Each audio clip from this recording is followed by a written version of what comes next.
Hi, guys. Welcome back to Wynter Tai Chats, and I must ask you to go ahead and hit that subscribe button, hit that like button, and of course, throw me some comments once in a while so I can know what you're thinking, if you like the content or not. So, our chat today is with a teacher who perpetually keeps the student's mind. He's a skillful exponent of what was once simply known as Haka Kyun. He has 25 years of practice under his belt, and he seeks to spread knowledge of a particular fighting style called Nam Tong Long, Southern Praying Mantis. Please welcome Sifu Phillip Lei. How are you doing today, Sifu? I'm doing great. Thank you so much for having me. Really excited to be here. Hey, thank you very much. I'm ecstatic at the fact that you even agreed to be on here. It's been a very long time that I've been trying to get somebody who is a exponent of Southern Praying Mantis. So I'm eagerly awaiting our chat. Yeah, wonderful, wonderful. Can't wait to dive in. All right, no problem. So let's just go ahead and not waste any of your time, Sifu Phillip. Let's go ahead and start the interview. So, how did you start in martial arts? Yeah, so the story of my martial arts origins actually goes all the way back to my grandfather. So I was born in the United States, but my parents immigrated from Vietnam during the war. And so being born in the United States, having my family immigrated over, all of my extended family was still back in Vietnam. So I didn't have a lot of extended family or any extended family actually while I was growing up in the United States. So invariably, when you grow up and you don't have your extended family here, you have questions, right? And you want to get to know who you are and what your background is. And so growing up, my mom would tell me a lot of stories about my grandfather. Now, my grandfather, Vietnamese gentleman who actually practiced a village style of Vietnamese martial arts called Vo Lam. Vo is kind of like the word woo. Lam is like Shaolin Lam, like Lin, right? So Vo Lam, it just meant forest martial art. And it was an indigenous art, and he was a teacher that taught the village. It was a style that utilized a lot of elbows, a lot of short range strikes, and had an influence that was almost similar to, I would say, like a mixture between like a Muay Boran and like a Southern Kung Fu style. So I heard about this growing up, and I really wanted to learn, and I really wanted to learn Kung Fu specifically. But I didn't have the resources. My family didn't have the resources. So my interest in martial arts just came from, like a lot of people, movies. You got books where you could. This was pre-internet, so whatever magazine clippings you could get, you could get. And then growing up around the Philadelphia area, you would visit some schools, right? And again, we didn't have the resources for me to attend them, but you would visit them. When I got to high school, I made some friends who trained in a variety of styles, Taekwondo. At the time, Muay Thai was just starting, some boxing, and some Hung Gar. So I mixed around with them, got some basics, basic punches and kicks and things like that. And then in college was when I was able to then begin training Wing Chun. Wing Chun under the William Chung branch, traditional Wing Chun. I did that for about 5 years. And then I saw online a meetup post that stated that there was Southern Praying Mantis available to be learned in Broomall, Pennsylvania. And I was like, there's no way that in this small area outside of Philadelphia that there's going to be this obscure style. So I went and I checked it out with a couple of close friends. And that's where I met my first teacher in Southern Praying Mantis, Joe McSorley. And he's a wonderful teacher. He's like a father figure to me. But I remember that first day, he was like, all right, you guys know some stuff. Why don't you throw a punch at me? And I'm like, what do you mean throw a punch? Right? So I threw a really gentle punch. He's like, that's not a punch. Like, come on, be honest. Like, throw a real punch. And I don't remember the technique he did, but I remember he shut it down and he had this amazing, startling power that I was really impressed by. And that's where I began my Juk Lum Southern Praying Mantis journey. From there, he also had a student named John Clark. And John Clark studied both under Joe McSorley and under Louis Jackman. And so John Clark was able to get both Jin Fu Mak's side of the Lum Sang family style and Louis Jackman's side. And so then he taught me, and then he became my teacher, my primary teacher for well over a decade.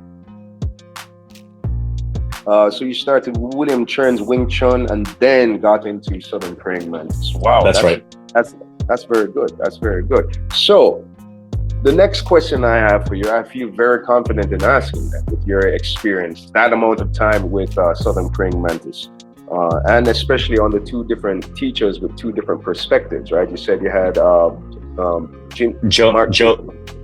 McSorley under Jin Fuma Sifu, okay, and then John Clark under Louis Jackman Sifu. Under Louis Jackman. Okay, that's awesome. So that's definitely two different perspectives. That's awesome. So my question now is to you, what is Southern Praying Mantis?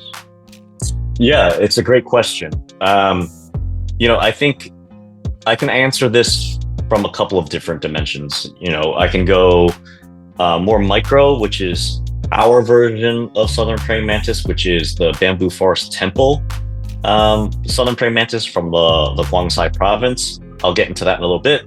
But then there's the broader spectrum of Southern Praying Mantis, which houses a lot of famous Hakka styles like Chow and Chu Ga and Iron Axe. So I'd say at a more higher level, Southern Praying Mantis is a Hakka style. So Hakka is an indigenous ethnographic group of people, and through their historical experiences, developed a incredible, innovative version of Kung Fu. Where there's a lot of similarities. If you look at Bak Mei, if you look at Southern Dragon, they all have similar characteristics. And what are those, right? They utilize a shorter horse. So you don't see a lot of the wide horse stances that you see in classical Southern Kung Fu. It's there, you just don't see it as prominent. You see like a more upright stance, which allows you for more of like a quick combat footwork and maneuvering. A lot of that elbow in, so a lot of the tucked elbows in, covering that center line.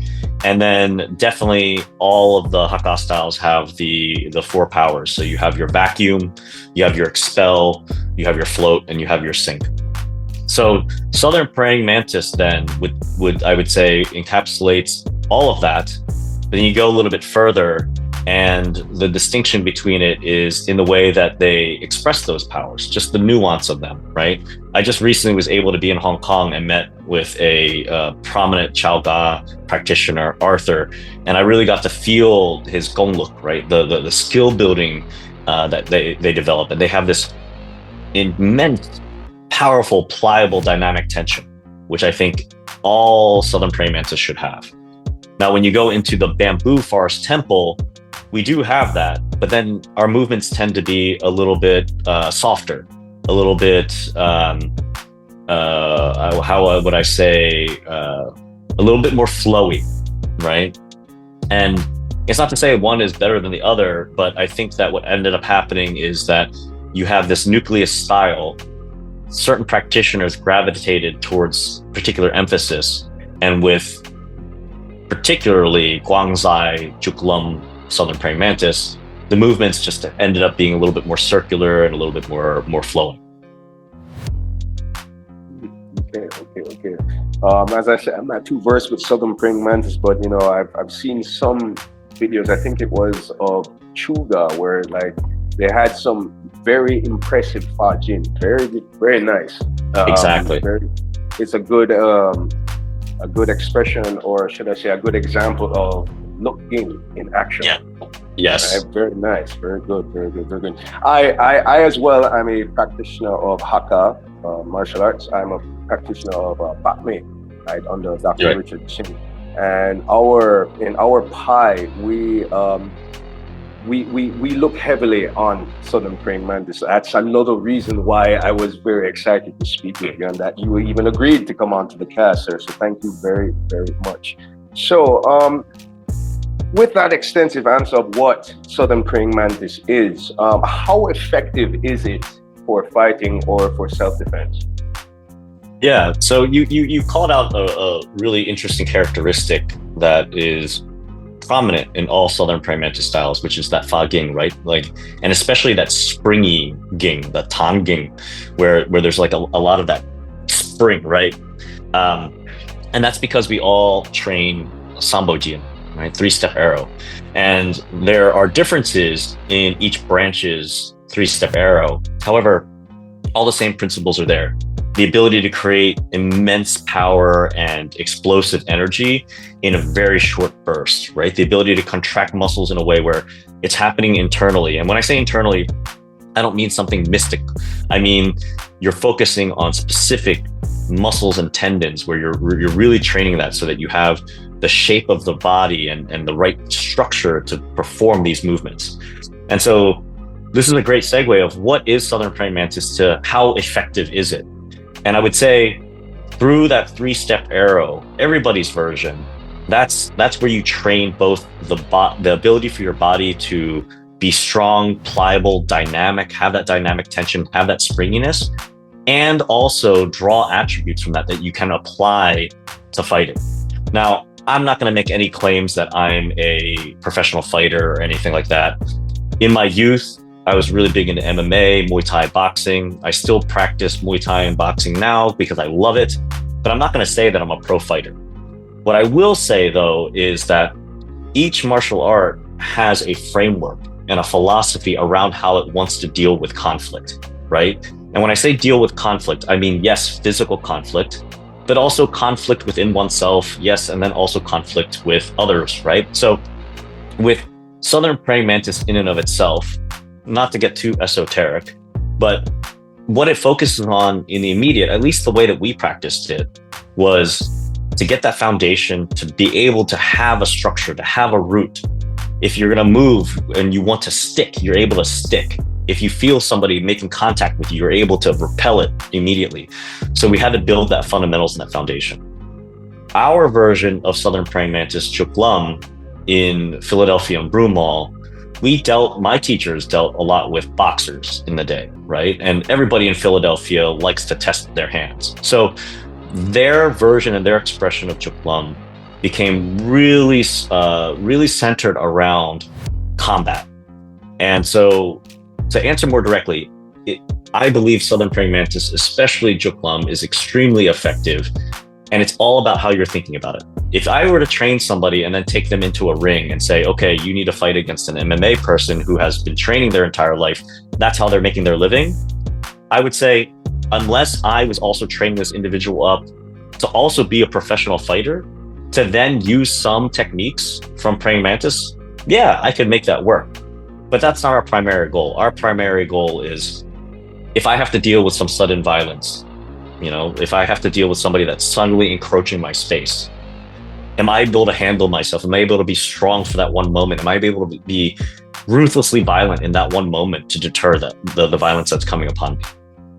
On the other hand, if I'm training somebody that, like, for instance, I have a student that trains Muay Thai and BJJ, can they utilize their startle power, right? That ging, so that for a moment, if they have somebody that's clinching them, they're able to throw and disrupt their structure for a bit so that they can sweep them, right? If you're in a clinch, am I able to use my short power so that I don't have to necessarily use my fists, but I can really quickly just use my shoulder, but in a violent way?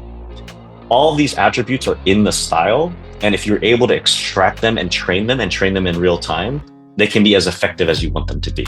The methodology is there. It's not about whether the methodology is effective or not. The methodology is effective. It's about how you apply the methodology and for what circumstance that makes it effective. That is very good. That is a very, very thorough answer there, Sifu Phillip. I have a little off the beaten track kind of question. Yeah, absolutely. Right. Since we're on the subject of Southern Praying Mantis, I was doing my little bit of research to prepare for this interview, and I came to realize that all the different branches of Southern Praying Mantis all have a different founder. And if you look at where they are, they're all along in this one little area, right? I think it's the East River Delta, I believe. Yeah, that's right.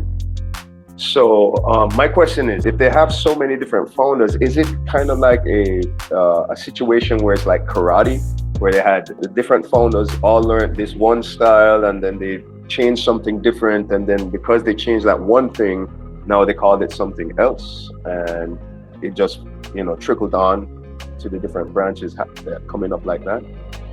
Yeah. So, firstly, I'm not Hakka and I'm not a historian, so I can't speak from that authority, right? That position of authority. And there are a lot of great Hakka practitioners that will probably be able to answer this in a more historical and more culturally relevant context. However, from my vantage point, as an enthusiast and as somebody that does enjoy history, what I have to imagine is that yes, today when you look and you see across the diaspora of southern praying mantis, you see that there are all these different founders. My hypothesis is, though, if you go back far enough and you go back to that region and you go back to this ethno group, there probably wasn't one original founder where it all started with one person. What really probably happened is, like, I like your analogy with karate, is probably that there was a need for this skill set, right? And you can call it a technology. We assume technology has to be digital, but it is a technology. It is a way of a methodology of adapting some skills to allow you to do something that is out of the ordinary, that you wouldn't be able to do without the tools. And so it's a tool set. And so you had some people who developed these skills and developed these tools, and it really worked, right? It protected their villages, it protected their homes. And then there was some cultural exchange with another group, and they're like, wow, that stuff really is great. They incorporated it, right? And then there's this mix and there's this interchange. And then over time, as you get to more and more closer to a modern era, I would say around like the 19th century, that's where in a lot of Asia, you start seeing the formalization of founders and styles, right? That's where, like, around that same period was where Japanese jiu-jitsu, judo came to fruition. That's where you start seeing the Okinawan Tai being formalized into formal Japanese styles, right? And if we're going to use karate as an example, Okinawa was a port, and there was a lot of cultural exchange, not just kung fu, but different languages and cultural elements. And so there probably wasn't just one originator of Okinawan Tai. What it was a bunch of people learned it, and then it began to group together some characteristics. So then it was named after certain regions, right? Naha Tai, Shuri Tai.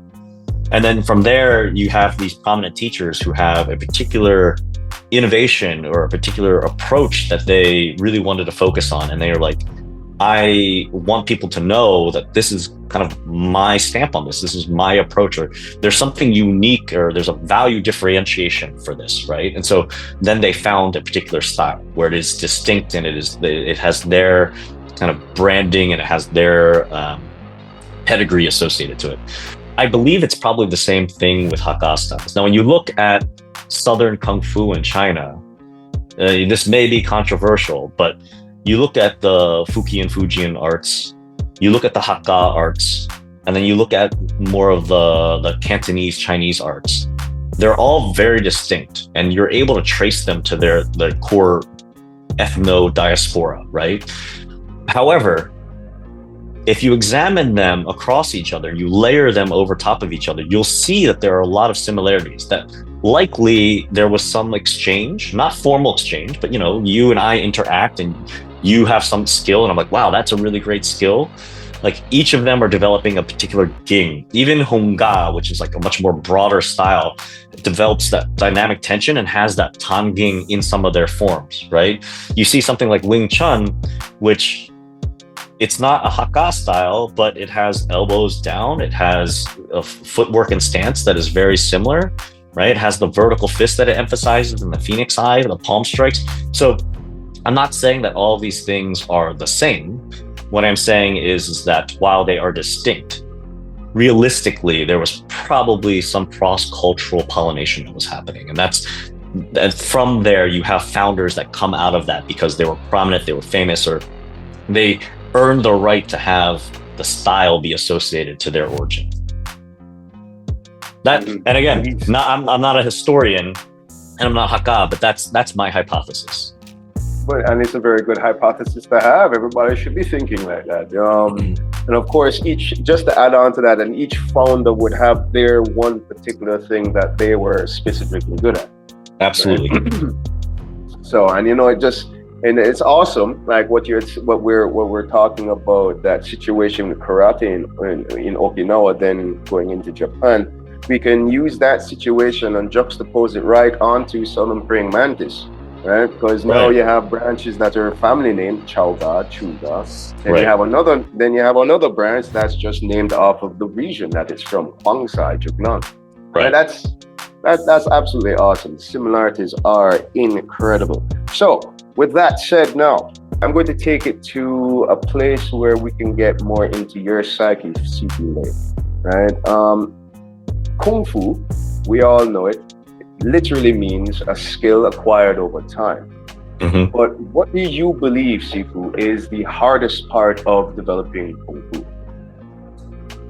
Yeah, I think about this all the time, and the cheating answer would be there's multiple answers for which stage you are in your kung fu journey, right? And then I could list out all the different hard parts according to where you are. But I'm not going to do that. What I'll do is I'll try and give you a single answer, and then we could talk about it from there. I think the hardest part about developing kung fu is continuously learning how to learn, right?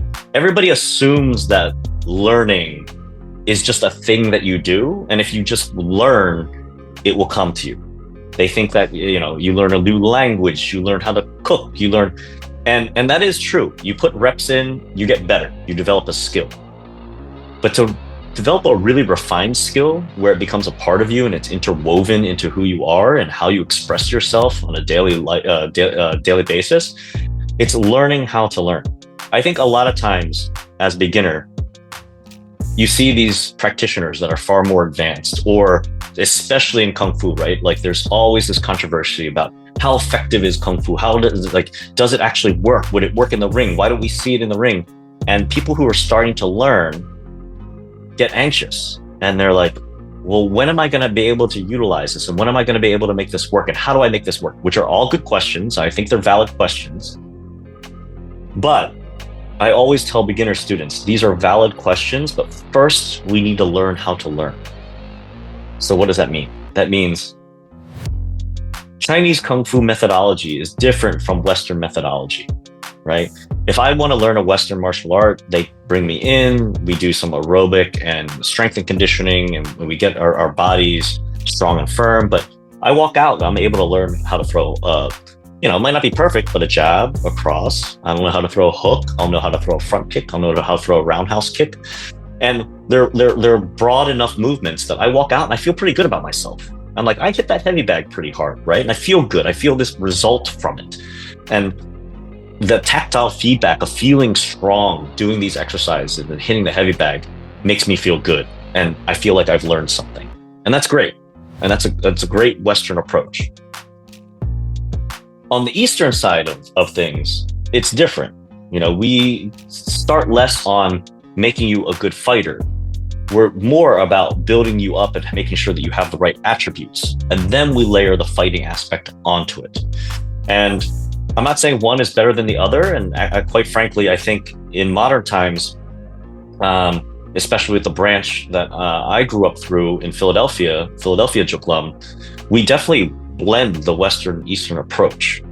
But going back to that Eastern approach, when you teach a new student this, and you're saying to them, hey, when you sink in your horse, I want you to imagine that you're sinking down and you're sitting on a ball that's being pushed in water and it's bouncing you back up.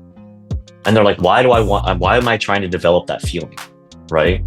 Or when you're telling them, like, when I want you to develop this vacuum, I want you to imagine that you have a hard band that you have to contract from your core in. Don't use your arm, but use your core in. And they're like, what is that about, right?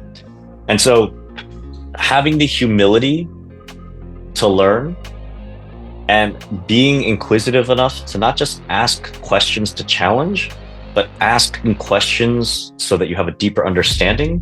Why is my teacher asking me to contract that way? Why am I developing this sinking feeling, right? Learning how to learn. Now, I've done martial arts for over 25 years. I've done Guangzai Juklum specifically for 17. even to this day, I still have to learn and remind myself to learn how to learn, right? I just recently started up Baji with Sifu Vincent May, because I believe that once you are proficient enough in a style, you should explore other styles. But I had to return to the beginning because it's a totally different framework, right? And I have to learn how to learn again. I will go through a movement and I'm like, I could do that movement in Baji, but I could get the power right now from my Mantis. But I have to remind myself, that's not why I'm here. I'm not here to show that I know how to do something. I'm here because I'm trying to pick up new skills or learn something new about myself. Learning how to learn is the hardest thing about Kung Fu because you constantly have to humble yourself. The last thing I'll say about this is I always believe, both in my profession, so I'm a product design and strategist by day. I believe this for that work and for Kung Fu, which is you should create more than you critique. So what I mean by that is it is always easy to make a judgment call on something. It is always easy to look on the outside and critique something. It is always easy to leave a comment and just give your opinion on something. And that's valid. Critique is important. Critique is important in design. That's how you get better. Feedback is really important because that's how you get better. Same thing in Kung Fu. Nonetheless, if all you're doing is critiquing, if all you're doing is giving feedback, and you're not putting something out into the world, you're not creating work for other people to critique, you're not putting your practice out there so that it can be critiqued, then you're missing half of it, right? You can't just always be the critiquer. And I think that's the thing for seasoned Kung Fu practitioners, learning how to learn. We get to a point where we feel like we're experts and we just continually critique, but we're not putting ourselves out there to experience new things and continue to learn. That's great. That is a great answer. And I can't say it any better. Learn how to learn and learn how to keep learning. That's great. That is a definite, very valuable skill if you can get it. Right? Of course, a lot of people, nowadays with how short attention spans are nowadays. Right. That is a commodity very hard to come by nowadays. It's a very good, very, very, very good answer. So we're going to move on to the next question there, Sifu Lei. How has your martial training throughout this whole 25 years influenced your life? I know every teacher and every practitioner says this, but it has absolutely influenced every part of my life. I see the world and the work that I do and the relationships that I have. It's very similar to Kung Fu in that it's all about, like, Kung Fu in the way that it's set up culturally is a framework. It's a framework for how to develop your mind, your body, and then express yourself so that you can handle conflict in a particular way, right? Either you're going to avoid the conflict, or if you can't avoid the conflict, how do you meet the conflict head on and how do you resolve the conflict? And when I first started my martial arts journey, it originally started because I wanted to be closer to my grandfather in some way. And then it became about, how do I become a really good fighter? And then I was like, I want to learn how to make Kung Fu work because I want to be a good fighter and I want to pay homage to Kung Fu in and of itself. But then as I began deeper in my practice, and then eventually when I started teaching it, I realized the Kung Fu, hard work, over a long period of time, isn't just about the fighting. It's about building relationships, right? At every point when I'm training, whether it's with a training partner or with an opponent, there's you and then there's me. And it's the moment of how we decide to interact with each other that creates us. So it's two things, then it becomes one. Even in a violent engagement, you have two separate entities, and it's not until you decide that you're going to make contact with each other that now these two separate things become one thing that's happening, right? And you practice Hakka arts. We really believe in the bridge. And the idea of bridges aren't always designed to destroy, right? Bridges are built to also connect. And so that's how I approach life with this framework, right? Like, I love the written language. I love verbally speaking, but I also really love nonverbal communication. And Kung Fu trains you in that. It trains you in that when you make contact, you know the person's intention, how they're feeling. You train it enough, you get to be able to read the air, read the room, so that you understand kind of the vibe, the intention of the audience, right? Also, Kung Fu culturally is all about being of service, right? You're being of service to your classmates, you're being of service to your teacher, you're being of service to your students, to your community. And so all of those things come together, and that's how I approach work, and that's how I approach life. You know, when I manage a team, they're all really hyper intelligent individuals. And my goal to them isn't to just be their boss, but it's similar to Kung Fu, right? When you have a teacher-student dynamic, I know in the old days, it was the Sifu was like, you know, it was the whole Confucian fealty system. Today, we're in a different space where a Sifu is more of a mentor, right? How do you guide someone along? How do you help them work through the challenges that they're going through? How do you help them develop that relationship, and how do you help them build the bridge? And so that martial arts training and Kung Fu in itself has infiltrated every part of my life, and I can't separate it from my day-to-day. And if you were to ask anybody that I work with, you'll hear that the way in which I approach work is definitely influenced by my training. That's absolutely awesome. And you know, to agree with what you said, you know, it's true. Most martial artists will say the same thing, right? To the point where in a different situation, like for example, for me, right? It is my life, right? It, professionally and personally, of course, and professionally as well. I mean, I teach Tai Chi professionally, so of course, you know, martial arts is my life. So, you know, in that sense, yes, in both. But for any other martial artist who, you know, does this more recreationally than professionally, it is a very true statement. It is said no better. Thank you very much, Sifu Phillip. That's great. That is great. Okay, so now even jumping further into your psyche, because this one question, most of my guests, they always have to look up and be like, wow, I don't know, because there's always a plethora of ideas, there's always a plethora of techniques, philosophies that one can always share. So here we go. If you could teach the new generation of martial artists only one thing, it could be technique or philosophy, what would it be? Yeah, I think about this a lot because I always try to distill things down. You know, in the modern times, people have so much that's available to them, right? They can go and they can train in really good martial arts out there from a magnitude of cultures, right? It depends on what they want. So if they were to come to me and I wanted them to walk away with something, what would that be? I think when I think about it, I think this is both philosophical and it's also physically training. And it's the notion of structure, your root, right? I think when people think of root, they think it means being immovable in that moment, being like a fortress. I think about it differently. Rooting happens when you need it, when you need to be strong in that one moment. Even if you're moving backwards, you should have forward pressure to have that root, right? So I would say it's the structure and the root. So being able to find your sense of placement in the ground and how to pull power from the ground. And when you have your hands out, having this not be so rigid that it's like an iron bar, and not having it be so flimsy that it's just, it doesn't do anything, right? But just the right dynamic tension where it is, your whole body is one unit. I think if I could distill something down and it's just to get somebody to feel that, I think that's what I would want them to walk away with. Now, from a more philosophical sense,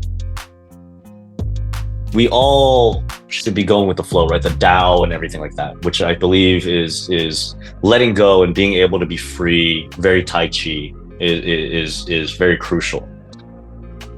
However, in modern times, we have so many things that are distracting and detracting from us. People are anxious all the time. And when people are anxious, they don't feel grounded in their bodies. right? They don't feel grounded in the earth.